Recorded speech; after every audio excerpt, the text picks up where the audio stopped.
Welcome to The Explainer. Today, we're jumping into a huge question in the world of leadership. Should you lead from the heart, or should you lead from a mission? We're going to go beyond this idea of a battle between authentic and purposeful leadership, so let's get right into it. This is really the question at the core of everything. We're living in a world that's just in constant flux, full of uncertainty, and the old ways of leading, they're being put to the test. And honestly, it's not always clear what should come next. And here's the reality check. This isn't just some academic thought experiment. Across the board, in almost every industry and institution, trust in leadership has absolutely cratered. People are searching for leaders they can genuinely believe in, but that search is, often coming up empty. To make things even tougher, leaders today are trying to navigate what experts are calling a poly-crisis. So it's not just dealing with one problem at a time anymore.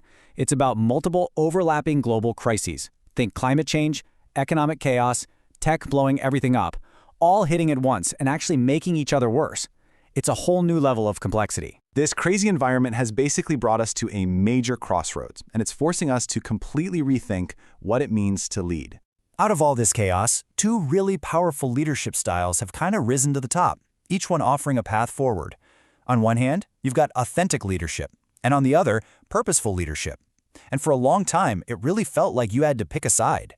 So let's actually break down what these two styles are all about and see how they really stack up against one another. All right, so authentic leadership. This is all about leading from your true self. It's about self-awareness, being transparent, having strong moral values, and not just putting on some kind of leader mask every day. The whole journey here is an internal one, constantly asking yourself, who am I really? And am I actually leading from that place? And believe me, the stakes for being authentic can be incredibly high. There was this fascinating story in Forbes about a former FBI agent. She said that being authentic actually saved her life while she was deep undercover. Being genuine about everything, except of course her secret identity, was the only way she could build trust with seriously dangerous people. Her authenticity was literally her shield. What a powerful example of just how critical being real is. Okay, then we have purposeful leadership. Now, if authenticity is all about looking inward, purpose is about looking outward. This style focuses on connecting everything you do and everything your team does to a bigger mission, a why that goes way beyond just one person. The key word here is service. Service to a greater goal. You know who did this brilliantly? Steve Jobs. Think about that famous Stanford commencement speech. He wasn't just telling his personal story about getting fired from Apple. He was connecting that authentic, painful experience to a much larger purpose about resilience, innovation, and following your heart. He used his own story to serve a bigger, more powerful message. So this is where you can really see the two styles split. Authenticity is driven by that inner question, who am I?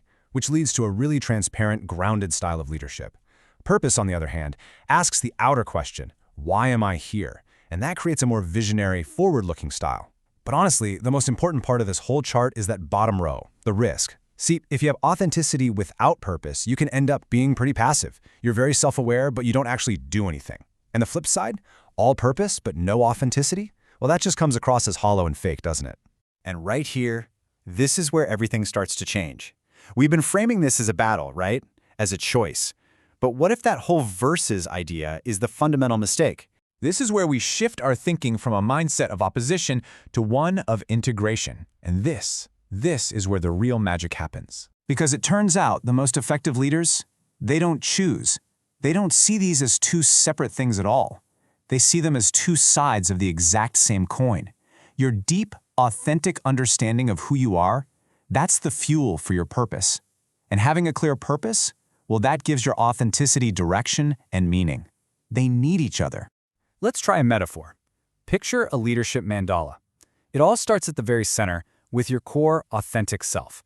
Then, from that core, it radiates outward, shaping your values and guiding your actions. And when those actions are truly aligned, they create that final outer ring, impactful, purposeful service. It's a beautiful journey from who you are to what you do for others. Or how about this one? Picture a bridge. One giant pillar is your authenticity. It's grounded in who you are. The other pillar is your purpose, anchored in the vision you serve. Neither of those pillars can hold the bridge up alone. And the bridge itself? That's built by the small daily decisions you make that are true to both yourself and your mission. And now for my favorite metaphor of all, the flame and the mirror. Authenticity is the mirror. It lets you see yourself clearly, warts and all. Purpose? Well, that's the flame. It lights up the path ahead. A leader who only has a mirror can see themselves, but they can't see where they're going. And a leader with only a flame might charge forward, but without any real self-knowledge. You need both to create a truly radiant kind of leadership. So what does this all boil down to for the future? Well, it means the debate is pretty much over. The future of leadership is a blend. It's a hybrid. And look, this isn't just a nice philosophical idea anymore. It's becoming a straight-up practical demand. The data is clear. While older generations might have prioritized one over the other, younger generations like Gen Z, they're walking into the workforce and demanding both. They want to work for real, genuine people who are also working towards a real, meaningful cause. So the takeaway couldn't be clearer. If you want to navigate this polycrisis, if you want to rebuild trust, and if you want to lead the workforce of tomorrow, you have to become a hybrid leader. You've got to combine that deep, trust-building power of knowing who you are with the clear, directional power of knowing why you're here. So we'll end this explainer by turning that last metaphor back on you. Take a second and really ask yourself, what do you see in your mirror? And what is the purpose that fuels your flame? Because finding the answer to both of those questions, well, that's where true leadership really begins.